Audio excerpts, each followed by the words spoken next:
SSB constable 8 pay commission অনুযায়ী new salary কী হবে ডিটেলসে দেখাবো এই ভিডিওতে। গ্রস স্যালারি কী হবে, কতটা পরিমাণ বেতন বাড়বে 8 পে কমিশন অনুযায়ী, কারণ কিছু দিনের মধ্যেই কিন্তু তোমাদের 8 পে কমিশন লাগু হবে। আর এই মুহূর্তে যারা চাকরি পাবে এসএসবি কনস্টেবলে, চাকরির শুরুতে বেতন কত, গ্রস স্যালারি, ইনহ্যান্ড স্যালারি, মানে কেটে ছেটে টোটাল কত টাকা পাবে। তো দুটো স্যালারি দেখাবো, এখন যারা চাকরি পাবে কত স্যালারি হবে, আর এই স্যালারিটাই যখন 8 পে কমিশন লাগু হয়ে যাবে, খুব তাড়াতাড়ি লাগু হবে, তখন কীভাবে বেতনটা বাড়বে, কতটা বেতন হতে পারে সেটাও দেখাবো। চলো দেখে নেওয়া যাক। তো শুরুতে তোমরা দেখো এখন যারা চাকরি পাবে চাকরির শুরুতে বেতন কত, তারপর এই স্যালারিটাই 8 পে কমিশনে কতটা বাড়ছে, কি হতে পারে সেটা আমি দেখাচ্ছি। তো বেসিক পে শুরুতেই তোমরা বেসিক পে পাবে 21,700 টাকা। তো ডিএ এখন 60%, বেসিকের 60% হয় 13,020 টাকা। এইচআরে 30%, যদি তোমার এক্স সিটির উপর পোস্টিং হয় তাহলে কিন্তু তোমার 30% এইচআরে পাবে। হাউস রেন্ট অ্যালাউন্স এটাও কিন্তু বেসিকের হয় 6,510 টাকা।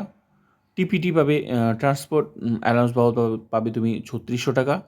ডিএ অন টিপিটি মানে যে 3600 এর উপর 60%, যেহেতু এখন 60% ডিএ, তো ডিএ অন টিপিটি 2160 টাকা।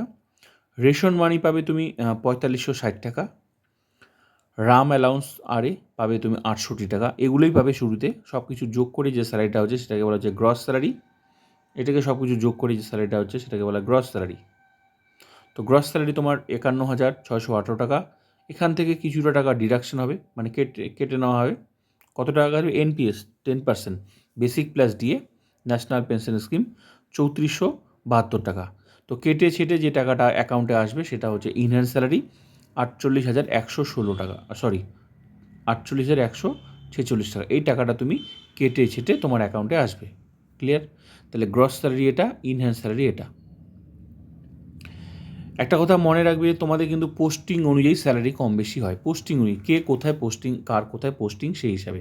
কারণ অনেকগুলো ব্যাপার রয়েছে, কেউ রিস্ক অ্যালাউন্স পায়, কেউ আরও অনেক কিছু ব্যাপার রয়েছে, ঠিক আছে। এই যে তোমার 30%, 20%-এর ব্যাপারগুলো যে রয়েছে সেগুলো এক্স সিটি ওয়াই সিটির ব্যাপারগুলো রয়েছে এখানে, ঠিক আছে।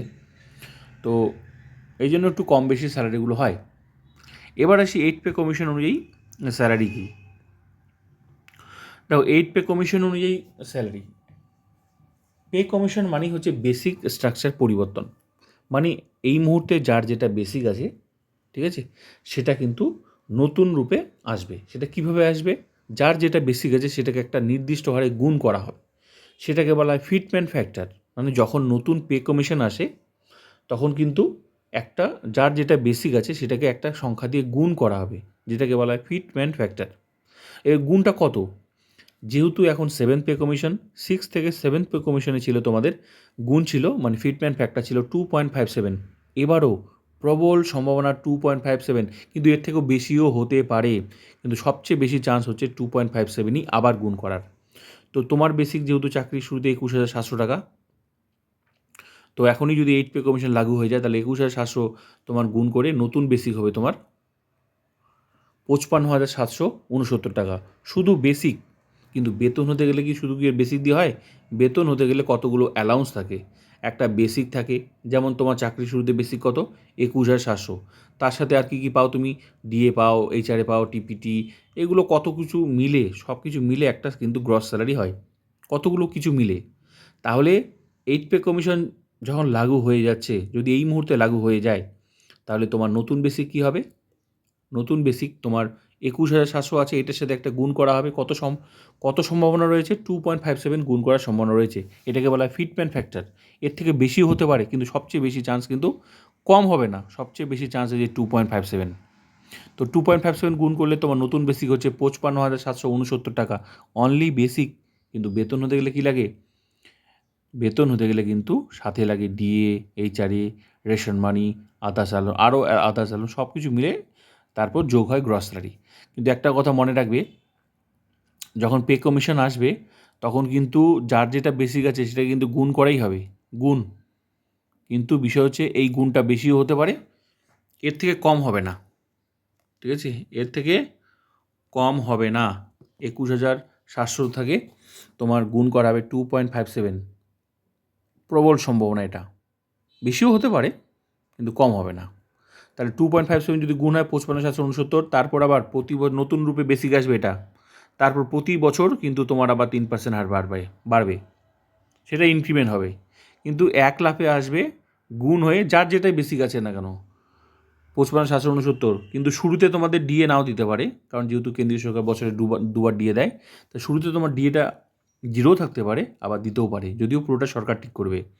তারপর এইচআরে হাউস রেন্ট থাকবে। এবার হাউস রেন্ট তুমি কত পাচ্ছ এই মুহূর্তে, 30%, 20% যে ব্যাপারগুলো রয়েছে এখানে, সেটাও থাকার সম্ভাবনা রয়েছে, যদিও পুরোটা কিন্তু সরকার সেট করবে। তাই বলে কি বেতন কমে যাবে? কখনোই না। যার যেটা বেসিক আছে সেটাকে গুণ করা হবে, গুণ করলে এমনি বেতন বেড়ে যাচ্ছে 55,769, তারপর সাথে ডিএ, এইচআর, রেশন মানি, এখন যে অ্যালাউন্সগুলো পাচ্ছ এক্সট্রা, আশা করি সেগুলোই থাকবে, সম্ভাবনা রয়েছে প্রবল। তাহলে তোমরা ভাবো গ্রস স্যালারিতে 55,769, শুধু বেসিকটা তো যোগ হবেই, তারপর ডিএ, এইচআরএ, রেশন মানি, আদার্স অ্যালাউন্স যত আছে সেগুলো যোগ করে স্যালারি কোথায় যাচ্ছে তোমরা বুঝতে পারছো তো? প্রচুর বেতন বাড়বে, কারণ এগুলো কিন্তু পুরোটাই সরকার ঠিক করবে, রেশন মানি কত টাকা রাখবে, আদার্স অ্যালাউন্স, কারণ পুরোটা নতুন রূপে কিন্তু তোমরা ঠিক করবে যখন এই পে কমিশন লাগু হবে। কিন্তু কিভাবে হবে? এখন যার বেসিক যেটা আছে সেটাকে গুণ করা হবে, তো গুণ করলে তো তোমার এমনি তো কতটা সংখ্যা বেড়ে গেল, 21,700 থেকে 1 লাফে হয়ে গেল 55,769, যেখানে তোমার বেতনই সব কিছু মিলে, ইন হ্যান্ড স্যালারি কত ছিল সব কিছু মিলে যোগ করে, বেসিক টেসিক যা আছে যোগ করে কেটে ছেটে তুমি টাকা পাচ্ছিলে 48,146 টাকা, সব কিছু মিলে। আর যখন এইট পে কমিশন লাগু হচ্ছে সব কিছু মিলে তোমার ওইটা 48,000 সামথিং। আর যখন নতুন পে কমিশন আসতেছে তখন কিন্তু শুধু তোমার বেসিকই হয়ে যাচ্ছে তোমার যা বেতন তার থেকে বেশি, 55,769।